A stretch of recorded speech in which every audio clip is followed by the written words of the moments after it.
more items for sale. I have a bunch of these Game Boy Advance AC adapter sets. It's a little yellowed, has a couple cracks in the side here, cracks there, and I don't know, if you want one that's better shape, I'll look around and see if I got a better shaped one, but I do have several of these. So, but I imagine it's not something too many people are looking for to put on display.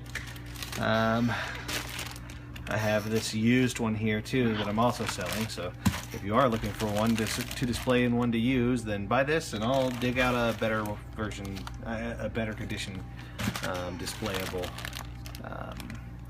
sealed one for you. And now we also have a sealed Game Link cable for Game Boy Advance.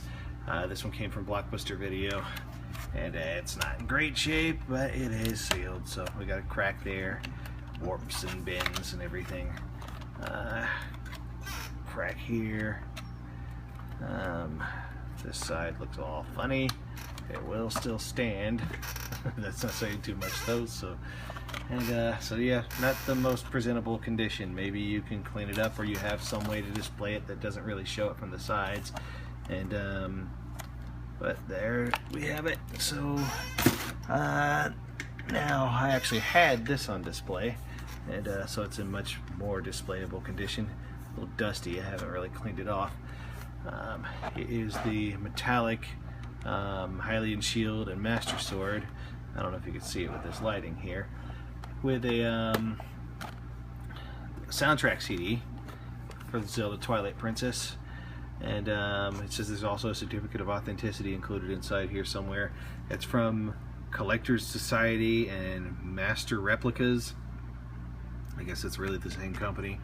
And I believe this was a Target exclusive. I remember their end cap outright saying that all of this Wii stuff was Target exclusive at the time when they had it. And the track list, it's either, I think it's like a different order than the soundtrack that I got by subscribing to Nintendo Power. It says track number 1, The Legend of Zelda Orchestra Piece number 2. Track 2 is Hyrule Field main theme. Track 3 is Kakariko Village, or Kakariko. Track 4 is Death Mountain. Track 5 is Midna's theme. Track 6 is Elia's theme.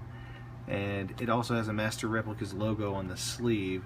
And so that's another variance between this and the tracks in some other version of the soundtrack. Yeah, than the version that we got some variant from Nintendo Power. Now the version we got from Nintendo Power was also in a paper sleeve like this, and very similar, but of course it wouldn't have the Master Replica's logo, and it did have a different track list. So, alright, so there's that. I guess it's pretty presentable. Doesn't look like it's had much wear. Nothing's been sitting on here or scraping it, but it still had some shelf wear from the store before it got into my hands. And next, I've got a couple of these Nintendo Wi-Fi connection adapters. Of course, when they first came out, they were just marketed as being for the DS. When the Wii came out, they marketed it as being for the Wii as well. And one thing that it's good for is for the old Nintendo DS's, which did not support WPA encryption. You were able to get it online through your computer without having to set up a router with extremely vulnerable WEP encryption, which you could break in literally seconds. And I've done that too. So no need to reduce the security of the whole wireless network just to get US online. So. Yep. And so here's a used one, here's a sealed one. I have several of these sealed ones as well.